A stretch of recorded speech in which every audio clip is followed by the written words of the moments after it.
दोस्तों, कहानी शुरू होती है एक ऐसे इंसान से जो कोई साधारण व्यक्ति नहीं था और ना ही वो दौर साधारण था। महात्मा गांधी, जिन्हें हम सभी अच्छे से जानते हैं। महात्मा गांधी राष्ट्रीय और सर्व नेता थे, लेकिन असहयोग आंदोलन खत्म होने के बाद उन्होंने अपना पूरा वक्त समाज सुधार कार्यों में लगा दिया था। या हम इसे यूं भी कह सकते हैं कि एक तरह से गांधी जी राजनीति से बिल्कुल दूर हो गए थे। लेकिन जब उन्होंने अंग्रेजों के नमक कर से लोगों को परेशान होता देखा, तब उन्होंने ये फैसला कर लिया कि वो इस नमक कर को हटाकर रहेंगे। और फिर उन्होंने न केवल ब्रिटिश सरकार को बल्कि पूरी दुनिया को हिला के रख दिया। दोस्तों, अंग्रेजों के नमक कानून के खिलाफ महात्मा गांधी जी ने जो दांडी मार्च शुरू किया था, उसे एक युगांतर कार्यकारी घटना माना जाता है, जिसने न केवल ब्रिटिश हुकूमत की नींव हिला दी, बल्कि आजादी के सपने को साकार करने में एक प्रमुख भूमिका भी निभाई। नमक सत्याग्रह के जरिए महात्मा गांधी जी ने न सिर्फ ब्रिटिश कानून को चुनौती दी थी, बल्कि भारतीय जनता में ये विश्वास दिलाया था कि आजादी के रास्ते में सत्य का प्रयोग करते हुए वो हर उस काले कानून का विरोध करेंगे जो हमें हमारे अधिकार हासिल करने से रोकते हैं या फिर दूर करते हैं।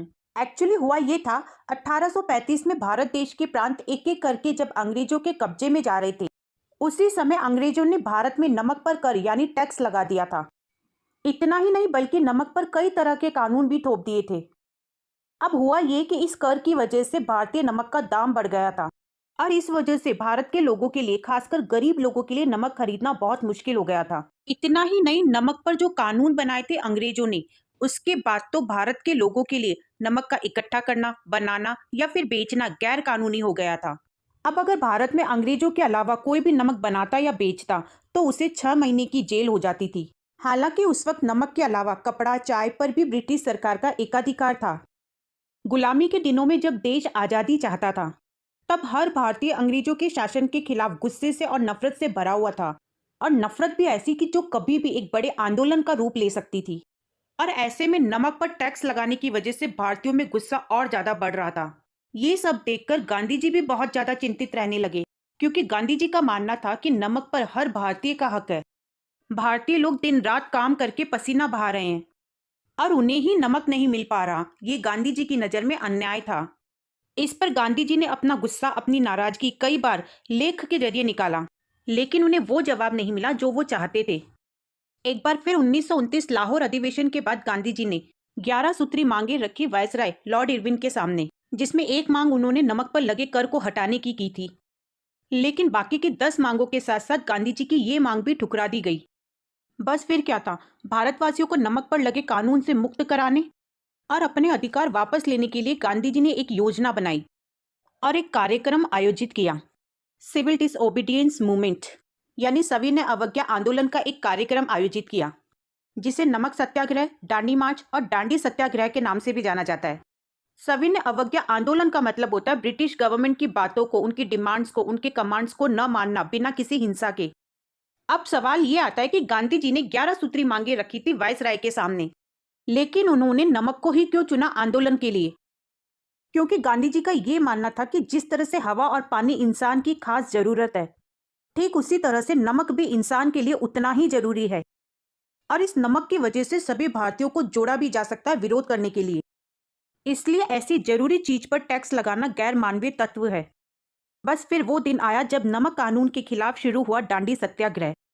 9 मार्च 1930 को साबरमती के किनारे हजारों लोग इकट्ठे हुए गांधी जी को सुनने के लिए।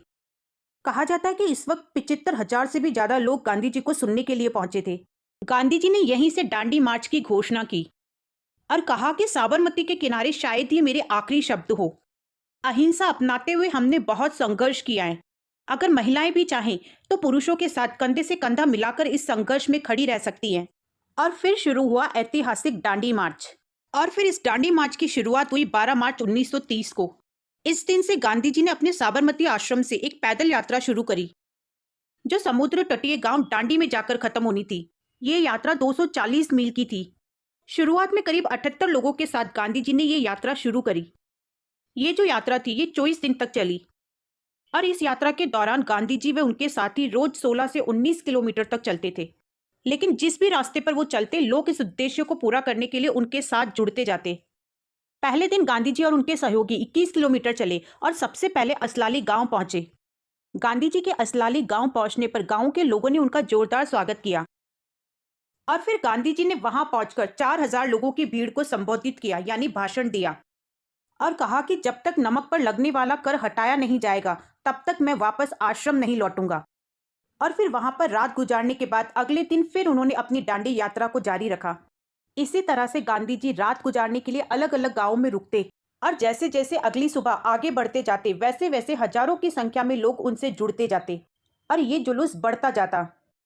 इस बढ़ते जुलूस को देखकर लोग इसे सफेद बहती नदी कहने लगे, क्योंकि इसमें सभी लोगों ने सफेद खादी पहनी हुई थी। लगभग 15 दिनों के बाद दांडी मार्च नर्मदा नदी के किनारे पहुंच गया। वहां गांधी जी ने और दांडी मार्च में शामिल लोगों ने कुछ देर आराम किया। लगभग 24 दिनों में 387 किलोमीटर चलने के बाद समुद्र का किनारा नजर आने लगा। आखिरकार 5 अप्रैल 1930 की सुबह महात्मा गांधी के साथ हजारों लोगों का जुलूस दांडी पहुंचा। दांडी में सरोजनी नायडू ने गांधी जी का स्वागत किया। दांडी पहुंचने पर सबसे पहले गांधी जी ने एक घर में कुछ घंटों आराम किया। फिर आराम करने के बाद उन्होंने लोगों को संबोधित किया और नमक पर लगने वाले कर के खिलाफ जंग के लिए लोगों को तैयार किया, जो अगली सुबह शुरू होने जा रही थी।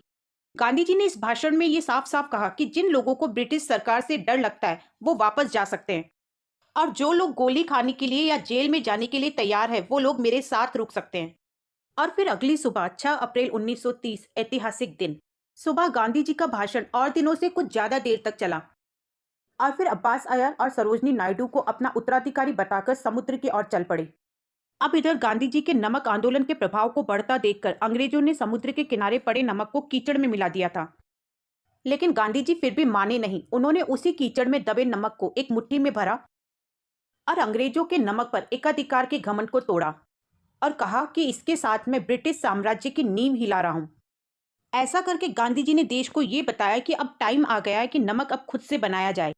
अब पूरे देश में लोग अपने अपने तरीके से नमक बनाने लगे और जरूरत के हिसाब से लोगों को नमक बांटा भी जाने लगा। ये सब देखकर अंग्रेजों को बहुत बुरा लगा। उन्होंने लोगों पर बहुत जुल्म किए, जिसमें कई लोग घायल हुए, कई लोगों को गिरफ्तार भी किया। फिर भी लोग माने नहीं, उन्होंने नमक बनाने का काम जारी रखा। ये दांडी मार्च की सबसे बड़ी जीत थी।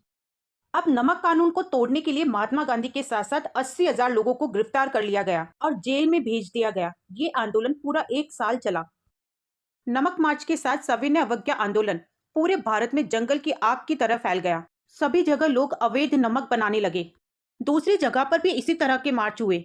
गांधी जी के सहयोगी और मित्र श्री रामगोपालचारी ने त्रिची से वेदारण्यम तक एक और मार्च चलाया, लेकिन इन्हें भी जेल में डाल दिया गया। इधर के लप्पन ने भी मालाबार रीजन में कालीघाट से पय्यानूर तक दांडी मार्च को नेतृत्व किया। इधर गांधी जी के एक दोस्त अब्दुल गफ्फार खान या फ्रंटियर गांधी ने पेशावर में सत्याग्रह शुरू किया। वहां लगभग 250 सत्याग्रही थे, जिन्हें खुदाई खिदम तगार के नाम से जाना जाता था। उन पर भी सरकार ने गोलियां चलाई और उन्हें मार डाला। इस आंदोलन में महिलाओं ने भी बड़ी संख्या में भाग लिया और नमक कानून को तोड़ा। इस सत्याग्रह से ब्रिटिश सरकार पूरी तरह से हिल गई और चिंता में आ गई कि अहिंसक विरोध से कैसे निपटा जाए। इसलिए अंग्रेजों को अंतर्राष्ट्रीय समुदाय में भी काफी बदनामी झेलनी पड़ी। आखिरकार अंग्रेज प्रशासन को हार माननी पड़ी और गांधी जी को रिहा करना पड़ा। लॉर्ड इरविन ने उनके साथ भारत सुधार के बारे में बात की और एक गांधी इरविन समझौता किया, जिसके परिणाम में दूसरा गोलमेज सम्मेलन हुआ। इस आंदोलन से गांधी जी ने यह साबित किया कि अहिंसा के द्वारा भी लड़ाई की जा सकती है। दांडी मार्च भारतीय स्वतंत्रता आंदोलन के इतिहास में एक ऐतिहासिक घटना